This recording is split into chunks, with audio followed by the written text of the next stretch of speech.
Okay, we are recording audio. I need my phone for a timer. I don't know where it is. Found it! I got it. Alright.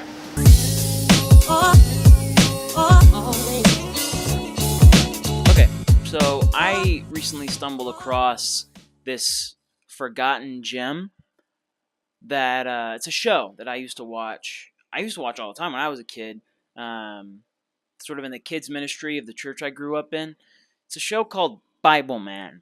I don't know how many of you remember it or have even heard of it at all, but it's very strange. It's a very weird show. So I'm going to take one of the episodes. I think it's the first episode, but I honestly don't know. I think it's the first episode. We're just going to kind of break it down together. So let's check out Bible Man. Initializing phase shield. Units to rescue.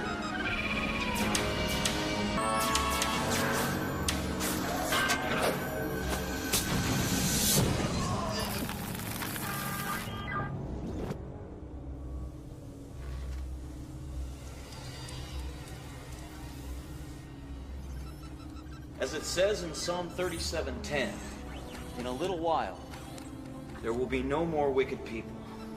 So Bible Man opens with just blatant murder, is the opening to the show, and we'll kind of jump around. I'm going to kind of show snippets. I'm not going to show you guys the entire 43 minutes and 29-second long video that I watched. I'll just show you some of the highlights. But yeah, it literally just opens with him killing these goons with no context. And it doesn't give you any context later on. You just have to assume.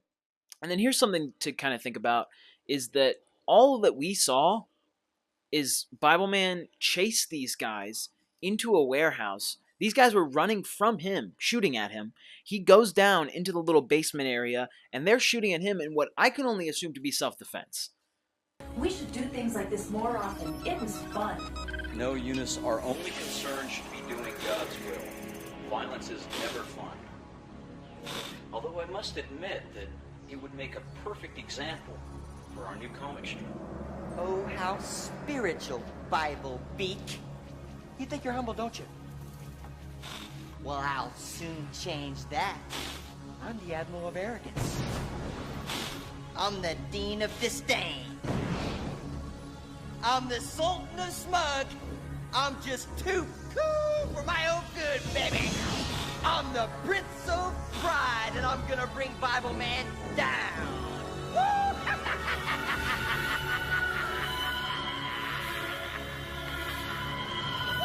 So we're introduced to Loki.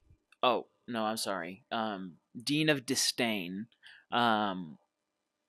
With this intro that has way too many smoke effects. I don't know why. And then it never comes into play for the rest of the episode. He never does the smoke thing again. But he does it like 5 times in his introduction. But it's kind of funny to me because both in this and then throughout the entire episode, this guy is way too into his character. Way too into it. It kind of seems like he's an actor who's trying to make it big, and his agent calls him and he's like, hey man, we got this role on Bible Man, and he's like, fine, I'll do it. Okay, anything. I will do anything. And now he's on this show as Bible Man, as this super eccentric character who actually, I don't mind watching. He's actually kind of entertaining. I kind of like it. So after the introduction of the villain, we get introduced to the origin of Bible Man. And it's interesting. Miles Peterson, a man who had it all. Wealth, status, success. Still, something was lacking. Miserable, alone, his spirit beaten, Miles Peterson gave up.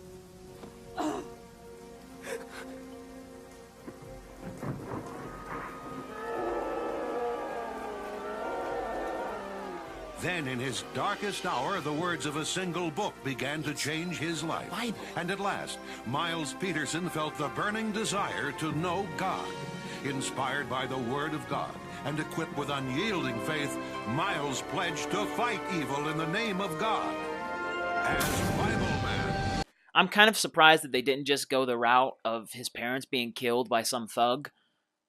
That's what I thought. You know, like his parents are killed in an alley, and he's like, you know, I hate God, and he's like, I'm gonna like be like Bible Man now, and it just like blatantly rips off Batman. They didn't do that. He basically is just a really sad guy who then finds the Bible in the mud, which I'm not gonna trust any book that I find in the mud, whether it be the Bible or Of Mice and Men or 50 Shades of Grey. Nothing. No book that I find in the mud. I'm leaving that. There's a reason that was thrown away, and it's going to stay there.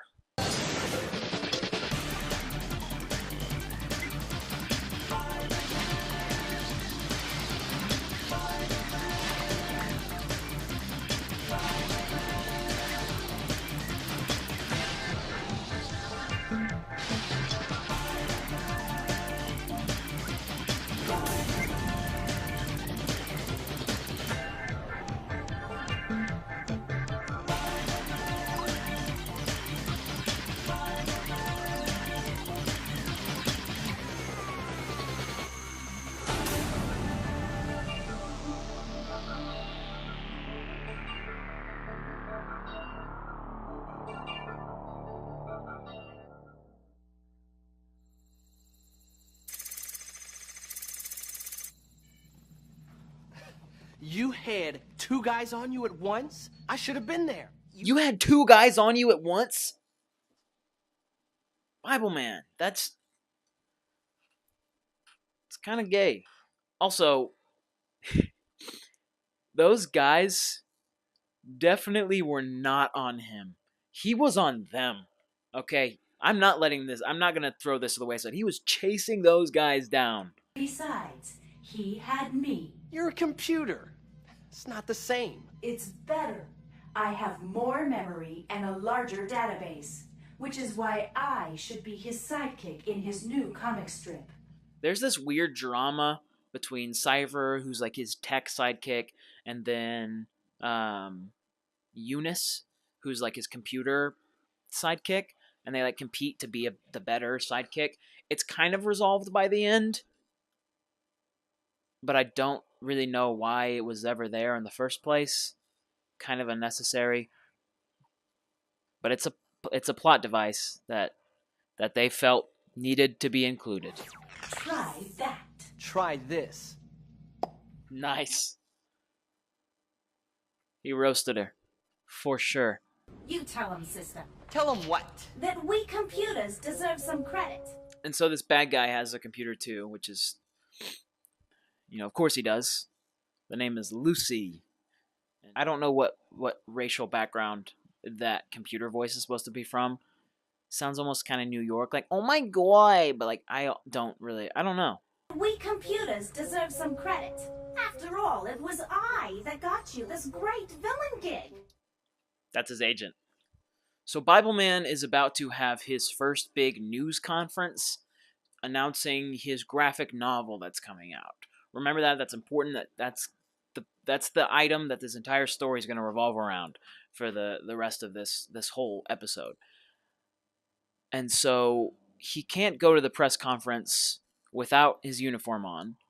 So with the help of Cypher, he equips the armor of God. Waistband of truth. Breastplate of righteousness. Shoes of peace. Shield of faith. Shield of faith. Helmet of salvation.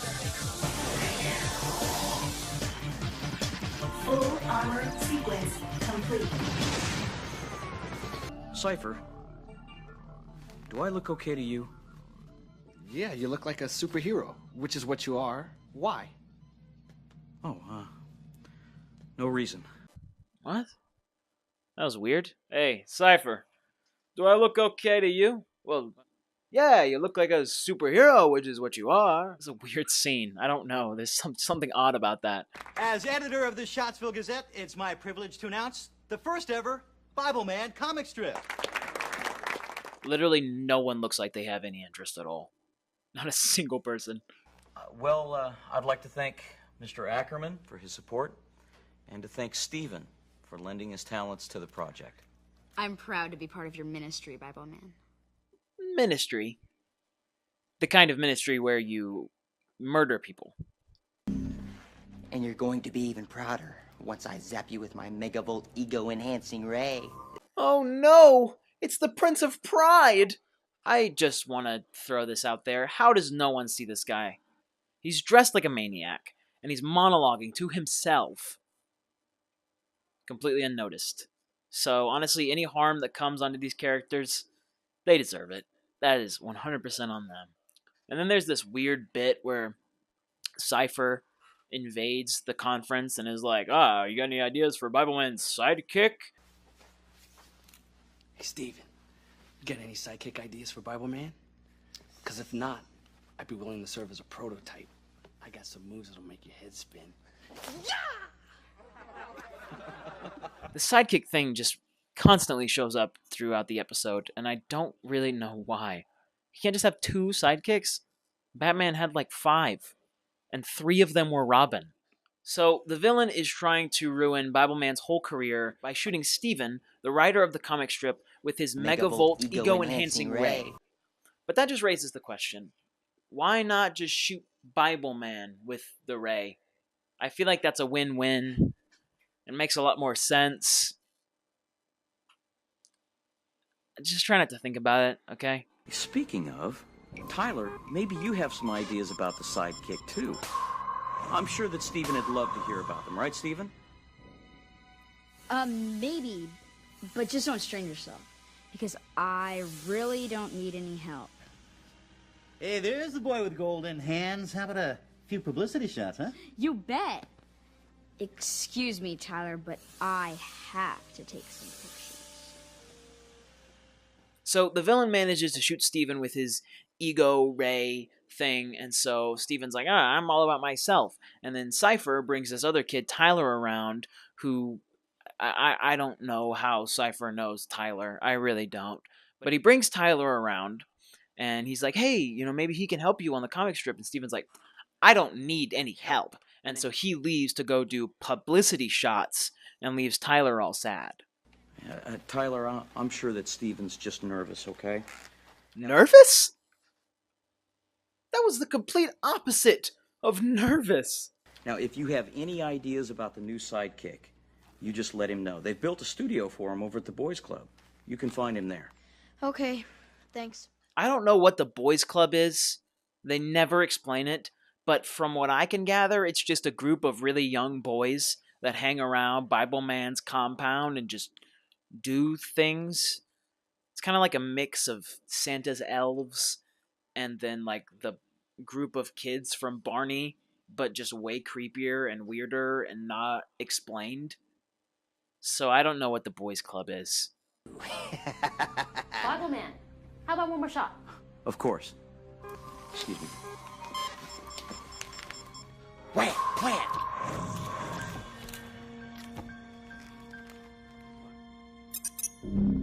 Wow. That's, too many flash bulbs, I think. Do I look all right to you? Helmet's on straight? So the prince actually does manage to shoot Bible Man with the ray, which then begs the question, why bring the poor kid into it at all? I don't know. But of course, Bible Man then proceeds to do the most egotistical thing that you could possibly do. Ask if your helmet is on straight. Unbelievable, dude. Unbelievable, Bible Man. So we jump ahead in time a little bit, and we're kind of back at the lair, and Cypher finds Bible Man looking at pictures on his computer, so he's like, hey, what are these? And Bible Man's like, oh, they're sketches that Steven sent to me for the comic strip, but I don't know if I like them. This is Bible Man talking. He says, but I don't know if I like them because they kind of draw a lot more attention to me and not to God. Cool, good message, fine, but I don't understand because he was just shot with the ego ray, whatever, and I feel like he's not being that egotistical at all. I mean, it affected Stephen immediately. And I feel like Bible Man's kind of had, it's been a few hours, I would imagine, and it seems like it hasn't affected him at all. So I don't know what's going on. I want to stay humble through this whole thing. Oh, but you're not, thanks to me. Really? Seems like he's doing a pretty good job. It's a cosmic tragedy, your prideness. And the ego-enhancing whatchamajiggy thing is a full-on disaster, dude. It's not working. Sure it is. It's making Bible Man proud of being humble.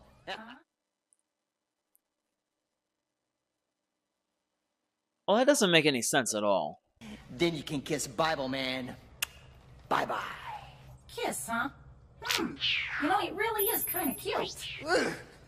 Yuck. What a horrible thought. Whoa, whoa, whoa. I may be a villain, but I'm not gay. My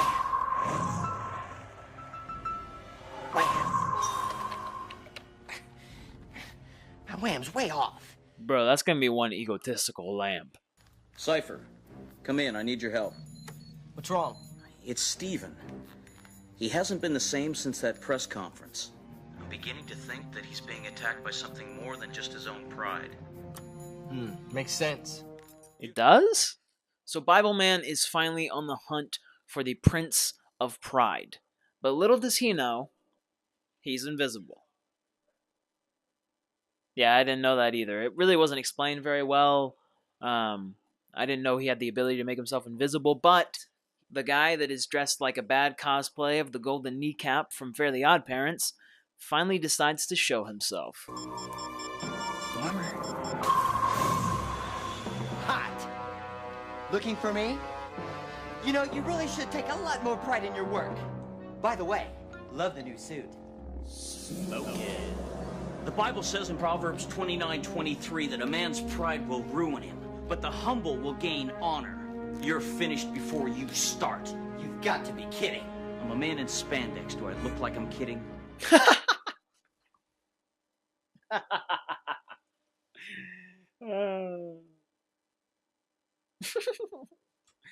That's good. That's a good one. So now we have the epic showdown between good and evil. They swing their swords around.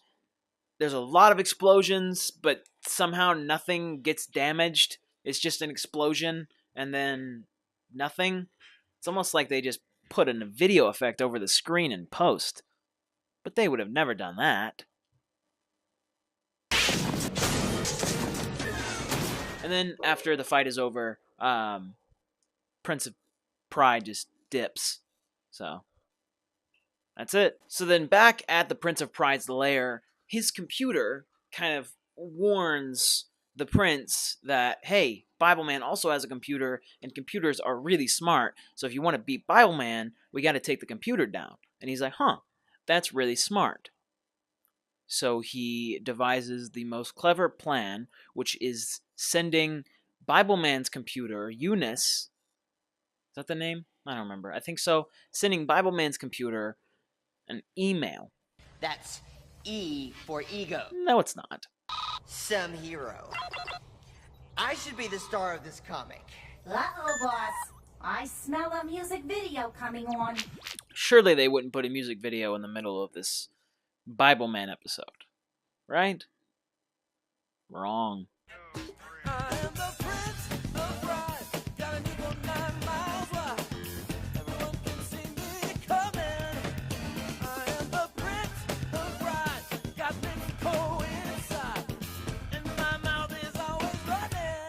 Okay, so one, there's no way that that's his voice, and two, I'm going to have an epileptic attack from all these lights.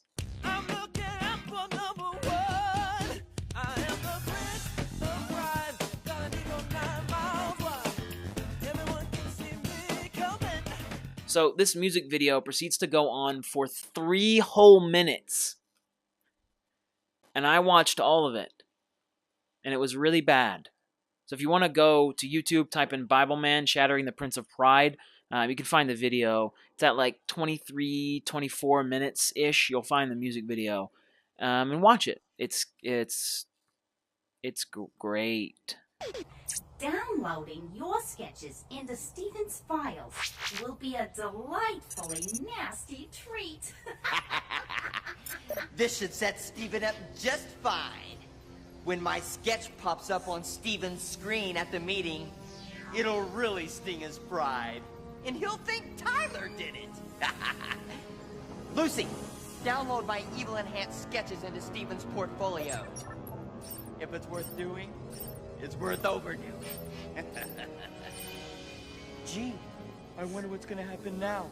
So the prince devises an amazing plan, which is to send sketches of himself to Steven and then just hack them into his portfolio, which I don't really know how that works. And then Steven will think that Tyler, the other kid, drew them. He'll be super mad because his ego is so huge. And it works. And Steven is livid. And he quits. You know, if you guys are gonna be like this, I quit.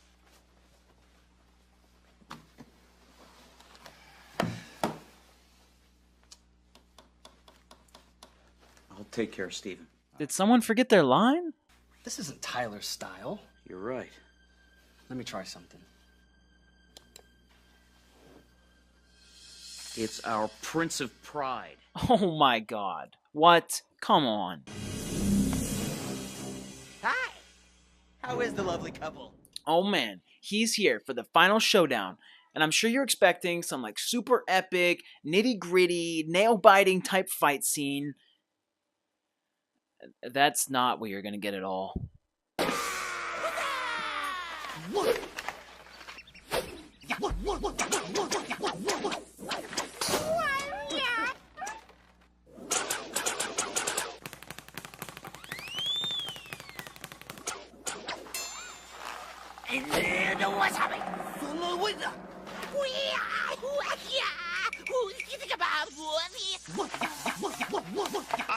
Will be the victor in this contest.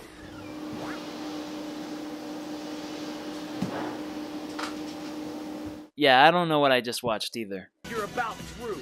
You've just been voted villain least likely to succeed. Says who? Says God in Proverbs 16:18. It says pride comes before destruction.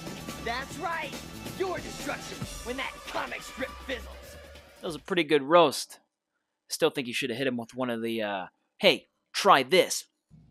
So Cypher's trying to get Bible Man's computer sidekick Eunice up and running again, but there's a problem. She has an ego now.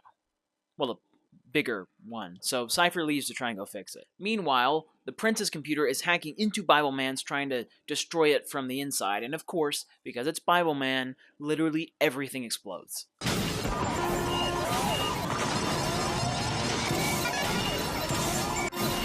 Wisdom! G. Not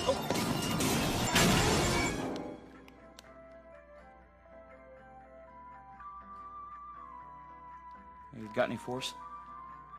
Go fish.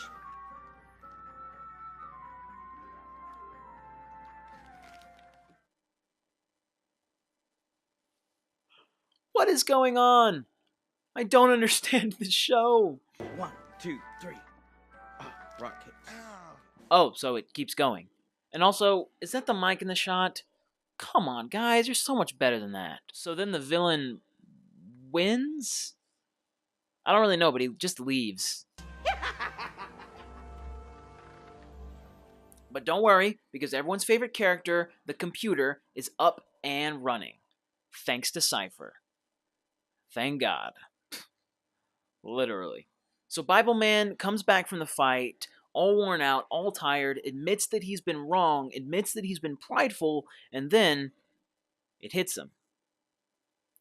The Prince of Pride has been hitting him with some kind of drug that has made him feel prideful. The Prince of Pride has been making him feel prideful.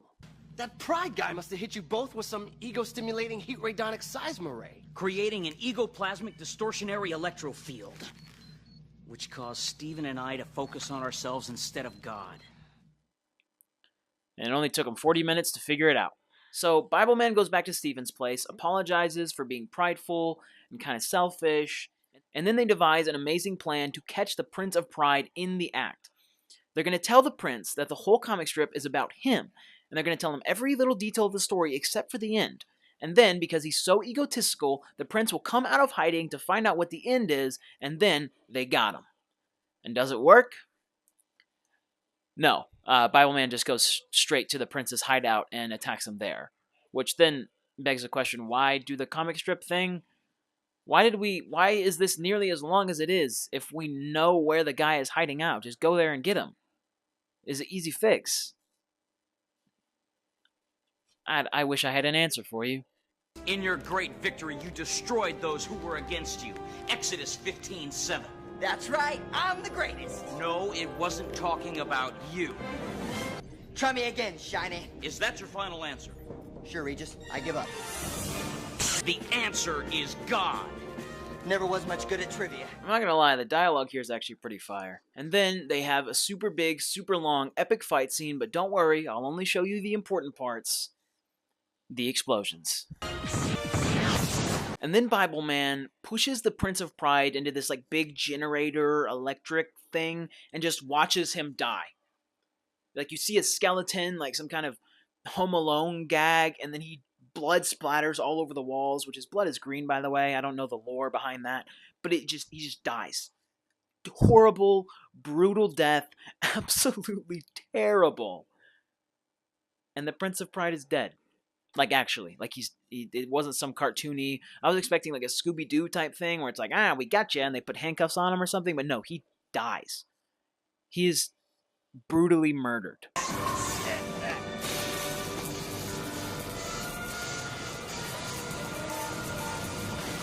This almost feels good.